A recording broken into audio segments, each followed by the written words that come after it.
अगला चैप्टर है electrochemistry. Electrochemistry ये दो वर्ड से मिलके बना है, दैट इज इलेक्ट्रो और इलेक्ट्रिसिटी प्लस केमिस्ट्री। तो to study relationship between these two terms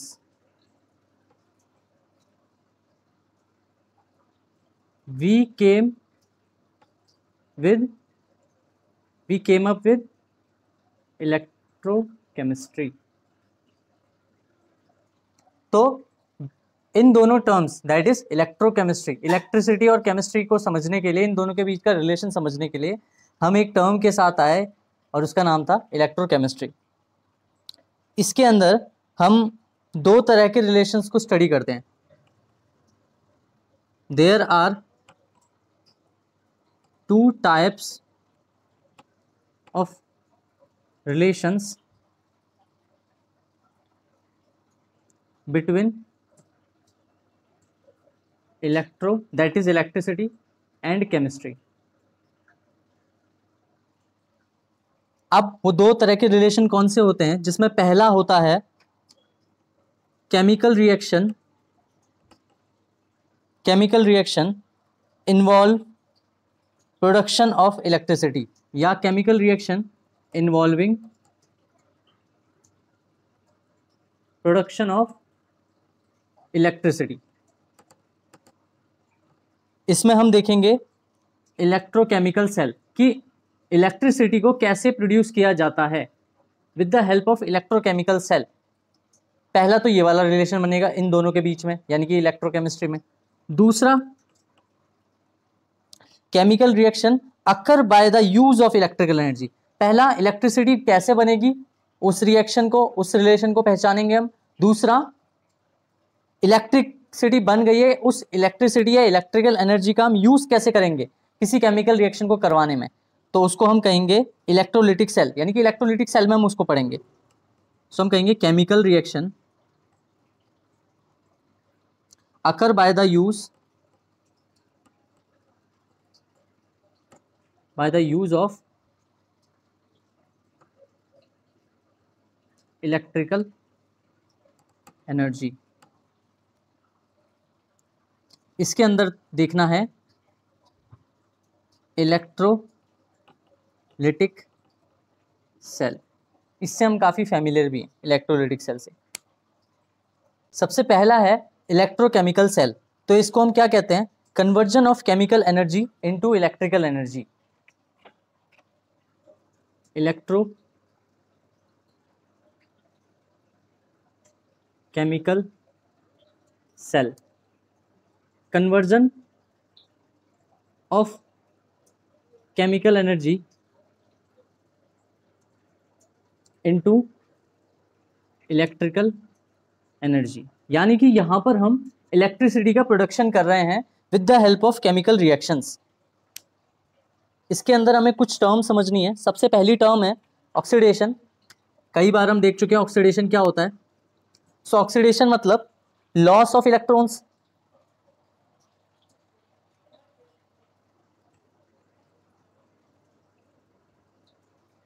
ठीक है, देन इसके अंदर हम एग्जाम्पल ले लेते हैं Cu का। Cu ने 2 इलेक्ट्रॉन लूज किए Cu+2 बनाने के लिए। जिंक ने 2 इलेक्ट्रॉन लूज किए Zn+2 बनाने के लिए। दूसरा इसके अंदर आता है रिडक्शन। रिडक्शन में गेन ऑफ इलेक्ट्रॉन होता है,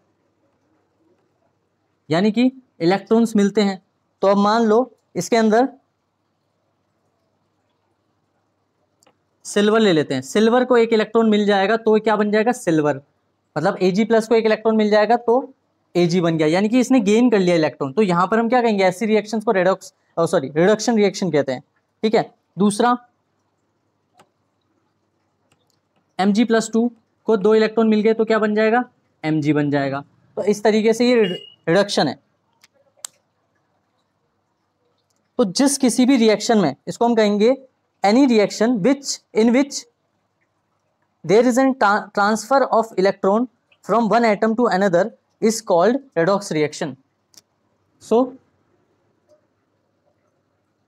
any reaction which involves transfer of electrons from one atom to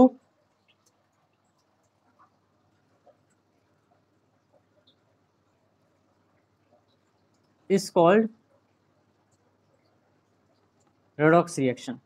तो रेडॉक्स रिएक्शन में हम कंप्लीट एक इक्वेशन को लिख सकते हैं, कॉपर और सिल्वर की लिख लेते हैं. तो Cu प्लस Ag प्लस,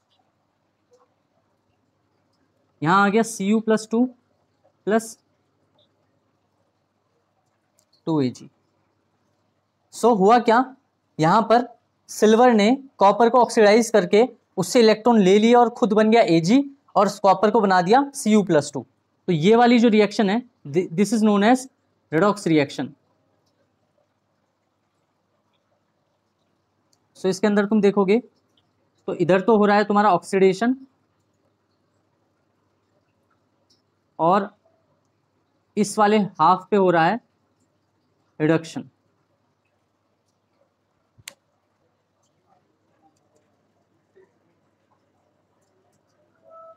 तो अब रेडॉक्स रिएक्शन को देखते हैं. तो ये होते हैं दो टाइप्स के. First one is direct, second one is indirect. As the name suggest, तो डायरेक्ट रिएक्शंस में क्या होगा, ऑक्सीडेशन और रिडक्शन जो है ना वो सेम कंटेनर में हो रहा होगा.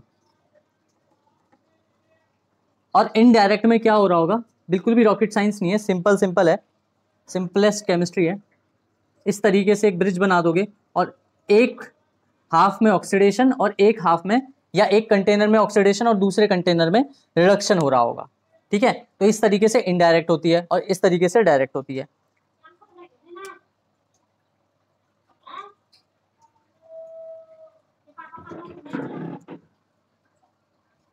ऑक्सीडेशन और रिडक्शन लिख लोगे, both oxidation and reduction occurs in same container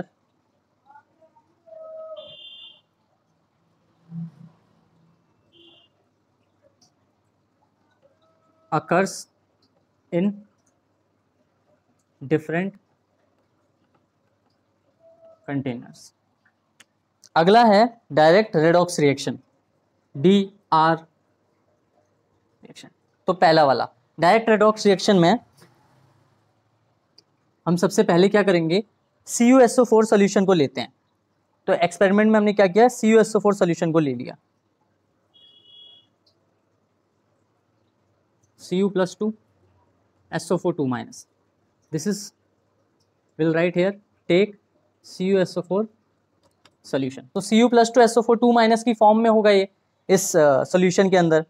ठीक है, इसके पार्ट 2 में हम क्या करेंगे, this is experiment number first. Part 2 में हम क्या करेंगे, इसमें जिंक की एक रॉड डाल देंगे, डिपिंग ए जिंक रॉड. जिंक की एक रॉड इसमें डिप कर देंगे. उसके बाद क्या ऑब्जर्वेशन होगी उसको हम देखेंगे. अब इसमें हमने जब जिंक की रॉड डाली, इधर Cu plus 2 SO4 2 minus, Cu plus 2 SO4 2 minus form में होगा ये. जिंक की रॉड डालोगे तो इसमें Zn, zinc zinc zinc zinc zinc zinc, zinc के एटम्स होंगे. अब होता क्या है, जब हम इसको ऑब्जर्व कर रहे होते हैं तो उसके बाद हम थोड़ी देर बाद देखते हैं जो रॉड है ना ये कैसी हो जाती है, पतली हो जाती है. Rod becomes thin. कॉन्सेप्ट ये है, रॉड थिन हो जाती है.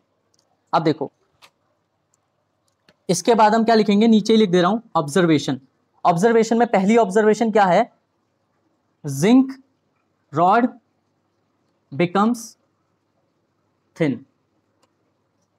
और दूसरी ऑब्जर्वेशन क्या है, CuSO4 solution becomes less intense. ठीक है, अभी ये हमारा कंक्लूजन नहीं है, ये सिर्फ ऑब्जर्वेशन, हमने क्या पाया, हमने अभी कॉज नहीं देखा इसका कि कॉज क्या हो रहा है, हो क्या रहा है यहाँ पर। अब इसके बाद हम इसकी एक्सप्लेनेशन देखेंगे, इसका कॉज क्या है। तो हो क्या रहा है यहाँ पर, बड़ा बड़ा ले लेते हैं। यहाँ पर Cu+2 है, SO4 2- है, एक और Cu+2 ले लेते हैं, एक और SO4 2- ले लेते हैं। यहाँ पर जिंक है, यहाँ पर जिंक है, यहाँ पर जिंक है। सो इसमें सीन क्या हो रहा है, ये जो जिंक है ना, इसको Cu+2 जो है कॉपर, इसके आयन इसको ऑक्सीडाइज कर दे रहे हैं। तो हो क्या रहा है, जिंक की रॉड लेस इंटेंस इसीलिए हो जा रही है क्योंकि ये जो जिंक है ये Zn+2 में बाहर आके टूट जा रहा है, और इसके जो 2 इलेक्ट्रॉन है जो इसने छोड़े, जिंक ने छोड़े, वो कॉपर लेके +2 कॉपर लेके ये कॉपर बन जा रहा है। सो यहाँ पर हो क्या रहा है, जितने भी यहाँ पर मैक्सिमम Zn+2 हैं वो, सॉरी जिंक है, वो जिंक बाहर आके अपने उससे बाहर आके Zn+2 बना ले रहे हैं, Zn+2 बना ले रहे हैं, और जो कॉपर है इसको वो 2 इलेक्ट्रॉन दे के ये कॉपर बन जा रहा है, कॉपर एलिमेंट, Cu+2 बन जा रहा है कॉपर एलिमेंट। ठीक है, तो ये वाली चीज हो रही है। अब ऐसा होता रहेगा तो जाहिर तौर पे जिंक जो है वो पतला हो जाएगा, उसका जो रॉड है वो पतली हो जाएगी, और Cu+2 अब रहा नहीं है, तो कॉपर सॉल्यूशन कब बनेगा, जब Cu+2 SO4 2- हो। SO4 2- तो है, बट Cu+2 का कॉन्सेंट्रेशन भी कम हो गया है, इसीलिए मैं कहूंगा कि कॉपर सल्फेट का सॉल्यूशन है वो भी लेस इंटेंस हो गया, क्योंकि कॉपर सल्फेट में जो कॉपर+2 था वो कॉपर कॉपर कॉपर बन चुका है। जब वो कॉपर बन चुका है तो वो SO4 2- के साथ कैसे रिएक्ट करेगा, ये वाली चीज हो रही है। तो कॉपर कॉपर कॉपर बन गया, Zn+2 बन गया, जिंक की रॉड पतली होगी, ये दोनों रीजन। तो मेन रीजन इस चीज का है इन दोनों का रिडक्शन पोटेंशियल। कॉपर का रिडक्शन पोटेंशियल जिंक के मुकाबले ज्यादा है, तो वो रिड्यूस होने की कैपेबिलिटी रखता है और जिंक को ऑक्सीडाइज कर देता है। तो यहां पर जब हम रिएक्शन लिखेंगे तो कैसे लिखेंगे, Zn plus copper 2 plus gives Zn+2 plus copper. यहां से यहां पर इसका हो रहा है ऑक्सीडेशन, कौन करा रहा है, कॉपर करा रहा है, कॉपर+2 करा रहा है, और इसका हो रहा है रिडक्शन, हेंस रिडॉक्स रिएक्शन हो रही है यहां पर। तो ये इसकी एक्सप्लेनेशन है, लिख लेना एक्सप्लेनेशन।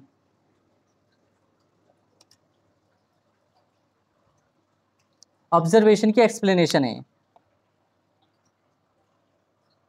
ओके अगला है एक्सपेरिमेंट नंबर 2।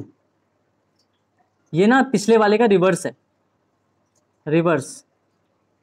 इसके अंदर होगा क्या, हमने पिछले वाले में क्या किया था, कॉपर सल्फेट में जिंक रॉड मिलाई थी, मतलब डिप की थी। अब इस बार हम क्या करेंगे, जिंक सल्फेट को लेंगे और उसमें कॉपर रॉड को मिलाएंगे।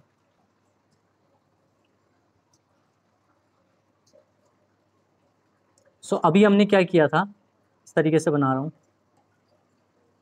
जिंक जिंक, यहां पर कॉपर+2 SO4 2- ये था। इसको हम रिवर्स कर देंगे, इसका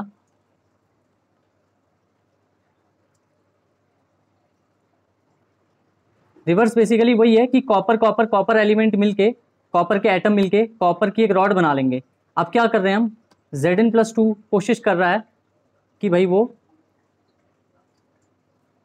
Zn+2 काफी सारे हो गए, कि वो इसको कॉपर को ऑक्सीडाइज कर ले और अपनी जगह वापस ले ले, एक रॉड बना ले, या फिर इसको ऑक्सीडाइज करके इसको कॉपर+2 बना ले। बट ऐसा नहीं हो रहा है। यहां पर क्या होगा, क्वेश्चन उठता है सबसे पहला कि why Cu+2 oxidises Zn, why Cu+2 oxidises Zn atom, and why Zn+2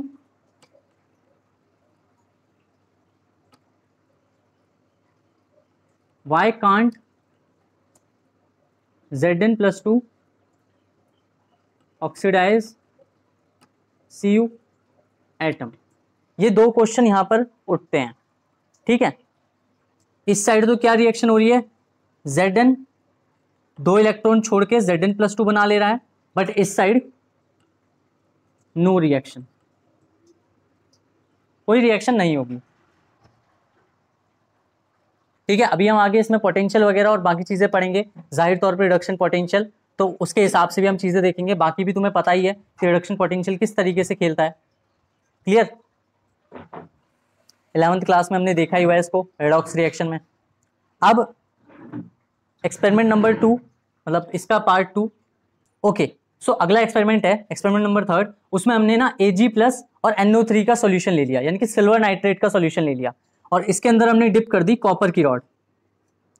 अब देखो क्या होगा, कॉपर की रॉड डिप करने पे यहां पर क्या कोई रिएक्शन होगी, क्या Ag+ Cu को रिप्लेस कर देगा, जिस तरीके से Cu ने Ag को रिप्लेस कर दिया था, क्या वो रिप्लेस कर पाएगा, Zn को रिप्लेस कर दिया था, क्या Ag Cu को रिप्लेस कर पाएगा, हाँ कर पाएगा। तो यहां पर Cu क्या करेगा,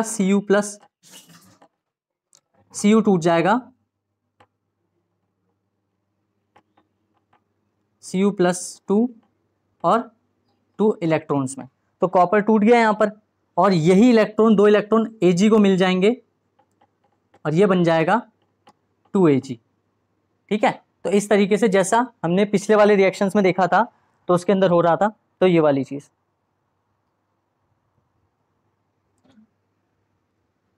तो Ag की प्रेजेंस में जो कॉपर है वो ऑक्सीडाइज हो जाता है, जबकि जिंक उसको ऑक्सीडाइज नहीं कर पा रहा था, again due to similar reason.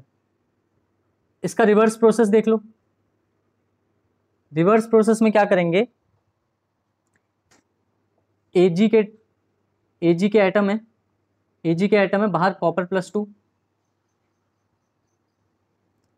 SO4, क्या ये इसको रिप्लेस कर देगा, नहीं, नो रिएक्शन, यहां पर नो रिएक्शन होगी, ठीक है। यहां पर कोई रिएक्शन नहीं होगी, क्यों नहीं होगी, अगेन सेम रीजन, तो कॉपर जो है वो Ag को रिप्लेस नहीं कर पाएगा। इसको हम रिडक्शन पोटेंशियल से ही समझेंगे। सो अब यहां पर सबसे इंपॉर्टेंट चीज आती है इसका कंक्लूजन, कि हमने पूरा पढ़ा क्यों। So application of direct redox reaction. First, to decide the perfect container for the storage of solution, to decide the perfect container for the storage of solution। देखो यहां पर अब क्या समझाना चाह रहे हैं, मान लो मेरे पास ना एक ये कॉपर का बोल है या कॉपर का कंटेनर है, यानी कि ये कॉपर कंटेनर है, इसमें जो भी एटम्स हैं इस कंटेनर में क्या है, कॉपर कॉपर कॉपर कॉपर। अब इसके अंदर अगर हम सिल्वर नाइट्रेट को रखना चाहें, AgNO3 को रखना चाहें, क्या रख पाएंगे, क्वेश्चन ये है। AgNO3 टूट जाएगा, Ag+ 2Ag+ Ag+NO3- में, Ag+NO3- में ये सिल्वर नाइट्रेट का सॉल्यूशन टूट जाएगा, और जैसे ही ये टूटेगा ये क्या करेगा, इसके अंदर जाके टूटेगा, और जैसे ही टूटेगा ये क्या करेगा, ये सॉल्यूशन Ag+ इस कॉपर को ऑक्सीडाइज कर देगा और यहां पर रेडॉक्स रिएक्शन करा देगा, यानी कि Cu+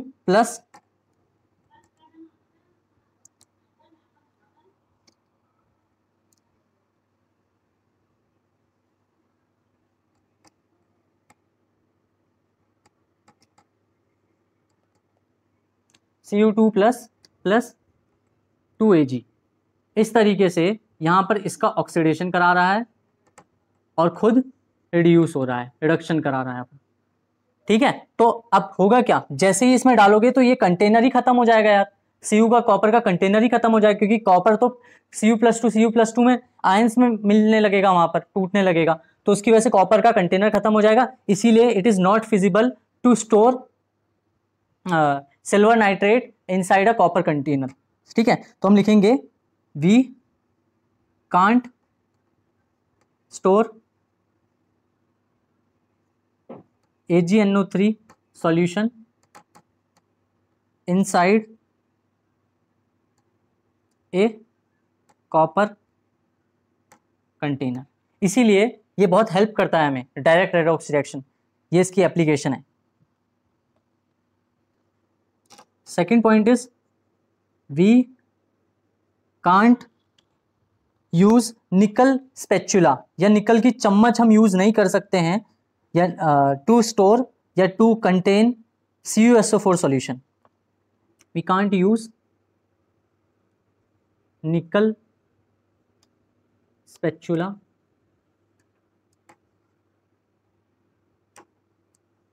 फॉर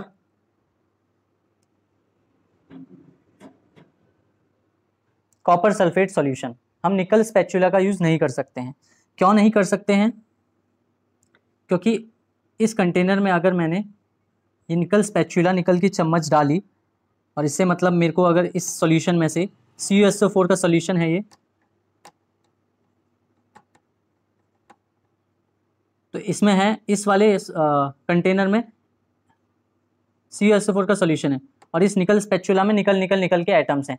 तो अगर मैंने इस निकल स्पेचुला से CuSO4 को निकाला, तो उसमें देखो होगा क्या, ये जो CuSO4 है या Cu+2 है, ये निकल से 2 इलेक्ट्रॉन लेके बना लेगा Cu, और ये जो निकल है सबसे पहले निकल का ही होगा। निकल इसमें जाते ही, क्योंकि ये ऑक्सीडाइज कर देगा Cu+2 निकल को, तो निकल टूट जाएगा Ni2+, निकल 2+ प्लस 2 इलेक्ट्रॉन्स में इसमें टूट जाएगा।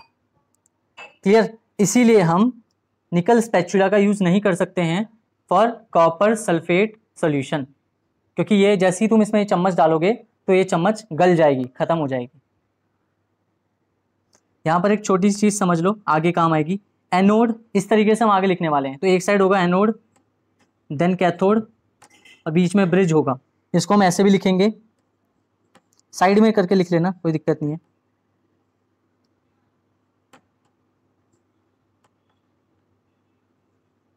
सो देखो एनोड पे क्या हो रहा है, Zn से Zn+2 बन रहा है, यानी कि इलेक्ट्रॉन छोड़ रहा है, loss of electrons, that is oxidation. Anode पे ऑक्सीडेशन होगा, और इस पे क्या होगा, रिडक्शन होगा। क्यों? क्योंकि इलेक्ट्रॉन्स लेके एटम बन रहा है, ठीक है ना। तो यहाँ पर रिडक्शन, यहाँ पर oxidation. This is anode, this is cathode, ये बीच में ब्रिज है, ये काम आएगा अभी तुम्हें, इसको साइड में लिख लेना। और डायरेक्ट रेडॉक्स रिएक्शन यहीं पर हमारा समाप्त होता है। अगली क्लास से हम देखेंगे इनडायरेक्ट रेडॉक्स रिएक्शन।